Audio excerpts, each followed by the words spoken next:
Welcome to my YouTube channel. Today I'm going to be talking about what you can sow in September or plant out in September. If you've not already subscribed to my YouTube channel, if you could please do so, because you'll get lots of helpful hints and tips from my home garden, my allotment and also my home kitchen. So the first thing I'm going to be sowing in September are some overwintering onions. Now that's the variety I've chosen. A mixture of red, white and brown. Now they will go in the ground over the next few weeks and they will be harvested around July time. So it's not an awful lot different to your main crop that you put out in the spring, but they do come a wee bit earlier. And obviously if an onion is big enough, you can just pull them early. You don't have to wait for them to flop over. You can start picking them early if they're big enough for you to be able to do that. So that's something that's really, really easy and I'm going to be planting very soon. So I've already planted my Christmas potatoes in pots. Now that's something you could be doing this month if you've not already done so, and there will be a link to that video for you to be able to click on if you wish to do that. That's a really fun thing to do, to have potatoes for Christmas Day if you've not already got enough stored. I do still have quite a lot. That's what I harvested. And that's not all of them, so I've harvested mine. They're in Hessian sacks and then in a box to keep them cool and dry. And when it's even cooler, I'll be putting them out in my conservatory because it's a little bit like a fridge, but at the moment this is the best room for them.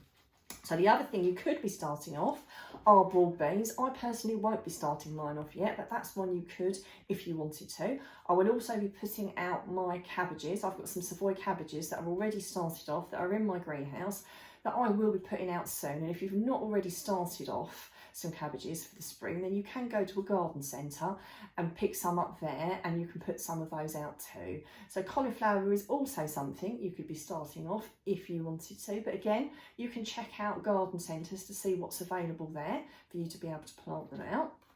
So other things that I've already started off, but if you haven't, you can, is chard or spinach. Very simple, very good all-rounder. I always have some in my garden. My father always said, you know, always have some in your garden because it's so incredibly versatile. I personally like the Bright Lights chard because it's just so colourful and it adds a bit more colour to the plate, and I think it's got a better flavour. But again, there's lots of different spinach varieties out there. I always prefer to go for a cut and come again variety, which chard is one of them, but perpetual spinach is another, rather than just harvesting the one plant. These ones, you cut the leaves and they just keep coming. So really, really good staple for the allotment, really fills the hunger gap. The other thing, if you've not started them off, are spring onions. So this is a Lisbon variety. So there are lots of different types of onions, all different colours. So again, choose the one that's right for you. And that's another one you can be starting off as well. Radishes are another good one because they are so fast growing. So these are a particularly nice rainbow variety. I love buying things that are multicoloured, but again, you can pick whatever you want. And that's a really good one to be putting in at the moment because it's another hardy, quick growing vegetable. So, and salad as well, winter salad. So obviously make sure you choose one that's hardy.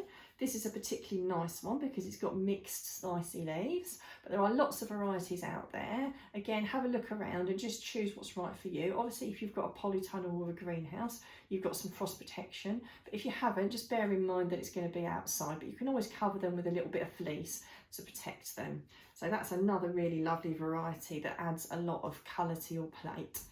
So another thing you could be growing is mange touts. So bear with me with this, albeit you won't probably get any of the mange touts forming. I think we all quite often buy salad bowls that have got mange touts in them. So obviously you can just harvest the tips to put in your salads and stir fries. So that's a really nice addition. And if you've got a polytunnel or a greenhouse, then obviously they would last longer in there. So that's another really lovely thing that you can be growing, and I'm probably going to give some of these a go. I did some very early in the year when it was quite frosty for exactly the same thing, got me some early salad leaves. So the other thing is some turnips. You could be popping some turnips in at the moment. either outside or undercover. So that's another thing that you could be trying on, because they're quite hardy as well. So I really hope that that's helped. There are going to be other things that you could be sowing as the year goes on. So I will be putting garlic in, but I won't be putting it in yet. I'll be putting it in October. So if you can find some garlic bulbs, you can be reserving those. I'm going to be taking some of my bulbs that I grew last year and I'll be sowing them back out. So if you grew garlic last year and you've still got some left, now I will be choosing the better size bulbs for that. You can plant them straight back out. And there are a lot of people that say that when you grow garlic, if you regrow the ones you've grown, they actually grow better in the second year or the third year. So that's definitely be something you can be thinking about at the moment. And of course, there's always still plenty of weeding and tidying up to be done on the plot. There's always plenty that you can be getting on with, so you definitely won't be bored. And I'm sure you've all got lots of things that you're harvesting at the moment. I know that I'm having trouble keeping up with it at the moment, and I should be drying some of my things in the dehydrator, and I'm also freezing a lot of stuff to keep me through the winter. So I really hope that that's inspired you all to sow a few things in September. If you've got any questions or queries, as ever, please do let me know. And if you've got any ideas of what I could be doing, then I would also be pleased to hear from that too, because we all learn from each other.